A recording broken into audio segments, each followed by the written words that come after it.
Bismillahirrahmanirrahim. Insya Allah, kalau hablum minallah kita kuat, kita tak takut menjalani hidup.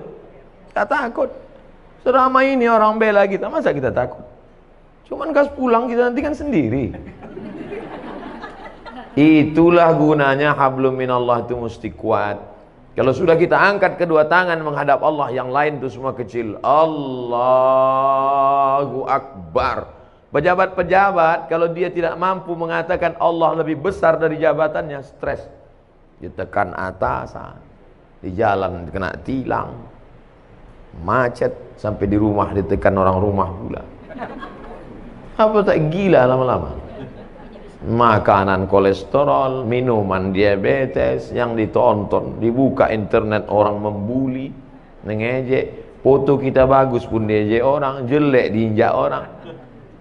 Makanya hablum minallahnya mesti baik. Segala puja-puji bukan punya kita. Allahu Akbar. Diulang sekali lagi. Allahu Akbar kabira. Yang besar punya, yang besar itu engkau ya Allah, bukan aku.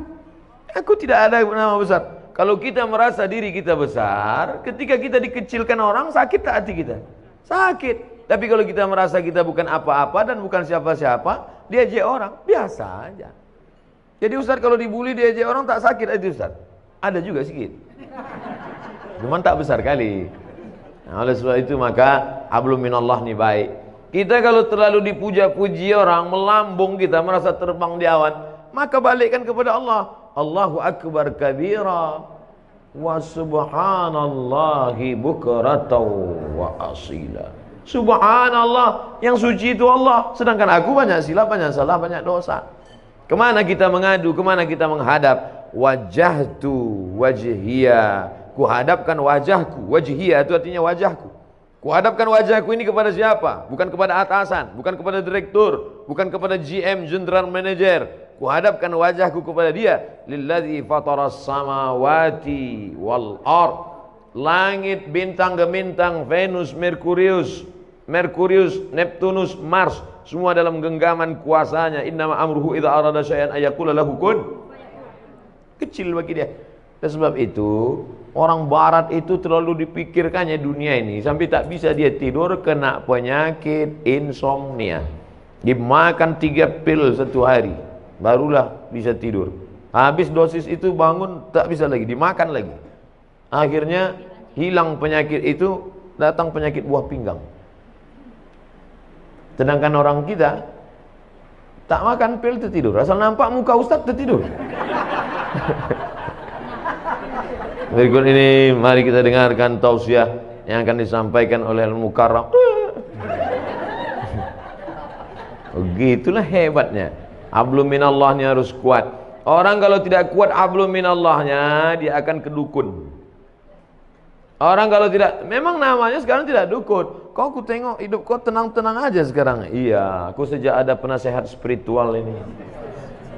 Namanya dirubah, casingnya itu juga. Kata dukun, tenang aja, itu di rumah bapak ibu sudah saya pagar keliling. Memanglah rumah kami berpagar, pagar spiritual. Saya sudah tanam di situ 5 jeruk, jeruk purut, jeruk nipis, jeruk bali, jeruk Medan. Untung ada orang Medan. Artinya apa?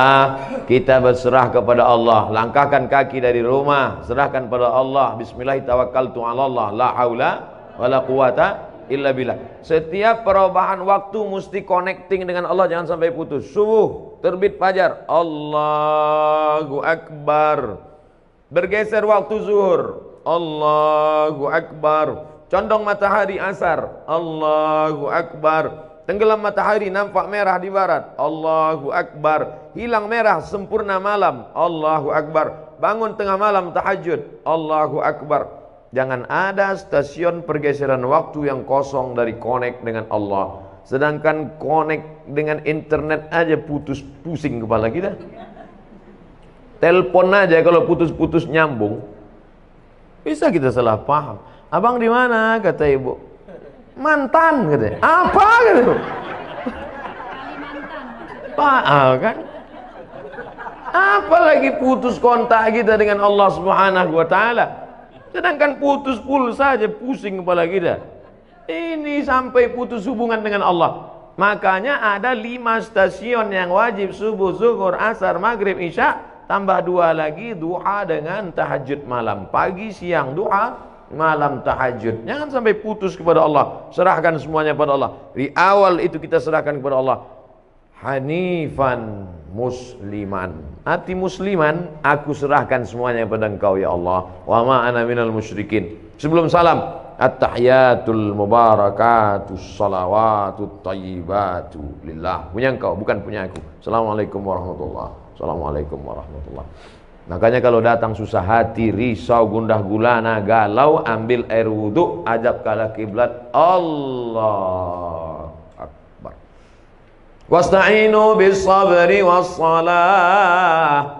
Minta tolonglah kepada Allah dengan sabar dan sholat. Tak ada cara lain kecuali sholat. Ini orang sekarang kalau galau bukan sholat, buka HP update status. Galau. Oh, membaca komen orang makin galau. Iya, kalau semua yang komen itu kawan. Kasihan ya, doa ya, mudah-mudahan selamat ya. Ada yang malas ngasih kalimat gini aja.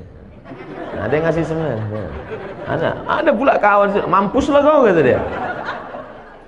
Oleh sebab itu maka mengadu kepada manusia akan kecewa, berhadap kepada harta akan binasa, berharap kepada kawan hari ini kawan, besok jadi lawan, berharap kepada atasan akan sia-sia. Satu-satunya yang tak mengecewakan harapan, berharap kepada Allah Subhanahu wa taala. Ada masa-masanya hidup kita ini memang Allah hirangkan. Berharap kepada ayah, ayah sudah mati 2 bulan dalam kandungan. Berharap kepada emak, 4 tahun umur emak meninggal. Berharap kepada kakek, datuk, mbah meninggal juga. Berharap kepada paman, paman pun meninggal. Berharap kepada istri Khadijah, istri pun meninggal. Berharap kepada anak, semua anaknya meninggal kecuali satu, Fatimah, 6 bulan setelah dia meninggal. Satu pegangan namanya Abu Talib, paman. Tak berani orang mengganggu dia karena pamannya Abu Talib berdarah biru. Abu Talib anak Abdul Muttalib, anak Hashim, anak Abdi Manaf, anak Qusay, keturunan Ismail, anak kandung Ibrahim alaihissalam. Siapa yang mengusik Muhammad, awas, pamannya orang hebat, mati, meninggal.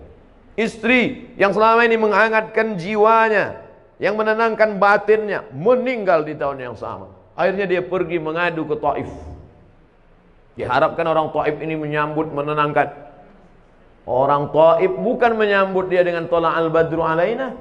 Saya disambut di rumah ini, Masya Allah, semua keluar. Toco Medan keluar, durian keluar. Cuman segan saya makannya. Ustadz pula puasa kan. Kita yang selama ini ngajak, marilah puasa, kita pula tak puasa. Ustadz kenapa tak puasa? Musafir. Untung ada dalilnya. Jadi oleh sebab itu tidak ada jalan lain menenangkan hidup ini kecuali hablum minallah. Pergilah kita ke rumah-rumah spiritual. Bapak pembimbing terapi spiritual, ya, ini saya ini sedang stres nih, banyak masalah. Oke, tarik nafas panjang. Letakkan tangan di atas lutut, naikkan tangan kaki kiri ke paha kanan, tarik nafas. Tahan, tarik, tahan. Keluar dari bawah.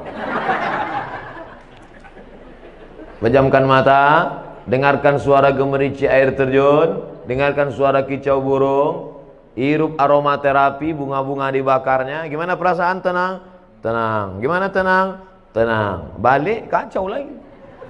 Tidak ada jalan lain menerangkan ketenangan. Ala bidzikrillah. Ketahuilah dengan banyak berzikir kepada Allah tatmainnul qulub. Kadang hati ini bukan punya kita Bapak Ibu. Bangun pagi tiba-tiba risau saja, suntuk aja, sempit aja hati. Padahal semuanya ada. Semua ada secara materi. Tidak ada yang bisa mengusir galau, gundah gulana itu kecuali zikir. Zikirnya macam-macam. Mungkin ibu suka zikir subhanallah, mungkin alhamdulillah, mungkin Allahu akbar, mungkin astaghfirullah, mungkin Allahumma sholli ala sayyidina Muhammad, atau la ilaha illallah, terserah. Kalau Ustaz Saman apa yang paling suka? Allahumma sholli ala sayyidina Muhammad wa ala ali sayyidina Muhammad. Allahumma sholli ala sayyidina Muhammad. 40, 40. 20, 20, 40. 1, 2, 3, 4, 5, 6, 7, 8, 9, 10, 11, 12, 13, 14, 15, 16, 17, 18, 19, 20. 20, 20. Bangun pagi. Allahumma shalli ala sayyidina Muhammad. Buat target, aku tidak akan berhenti selawat sebelum 40. Datang tamu. Gimana? Jadi kita arisan nanti. Allahumma shalli ala sayyidina Muhammad. Karena kalau dipotongnya ini berhenti wirid kita, berhenti zikir kita. Inilah Pak Ustadz yang kupusingkan sekarang ini. Kata Habib ini bagus selawat. Kata Ustadz ini bagus la ilaha illallah. Kata Ustadz ini bagus subhanallah. Jadi mana yang kau amalkan? Satu pun belum. Pilihlah salah satu. Saya tidak memaksakan. Mungkin bapak yang paling bapak suka la ilaha illallah. Bagus. La ilaha illallah. La ilaha illallah. Yang berzikir itu mana? Mulut menyebut, hati mengingat, pikiran khusyuk. Saya Pak Ustadz kalau zikir buka mata terbayang saya macam-macam. Pejam mata. Saya kalau pejam tertidur, payah kali lah. Nah, oleh sebab itu maka saya Pak Ustadz kalau zikir pakai tangan ini rasanya tak afdal. Bagus saya zikir pakai kayu tasbih. Bagus. Karena rupanya batang-batang kayu itu pun bertasbih. Pelepah kurma waktu ditusukkan Nabi ke makam, kan ditanya sahabat, kenapa kau tusukkan pelepah kurma ini ya Rasulullah? Kata Nabi, pelepah kurma ini bertasbih, tasbihnya sampai ke bawah. Itu makanya kadang ada orang pakai tasbih pakai kayu, tapi saya tak pakai kayu. Tapi di rumah ada kayu. Ada yang pakai batu, ada besi. Kadang orang ini banyak lebih lama memilih tasbih daripada bertasbih. Balik dari umroh membawa 100 tasbih, semuanya untuk orang. Untuk dia ada satu, itu pun tergantung di mobil. Makanya banyak mobil ini masuk surga sekarang.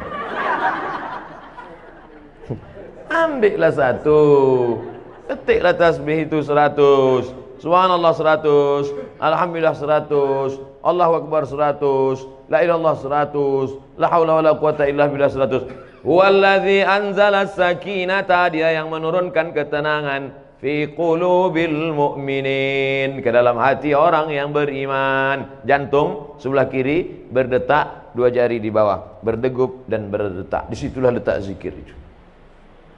Terasa dia berdegup. Kalau ada yang tak terasa berdegup, kasih tahu. Kain kapan dah yang bawa kan.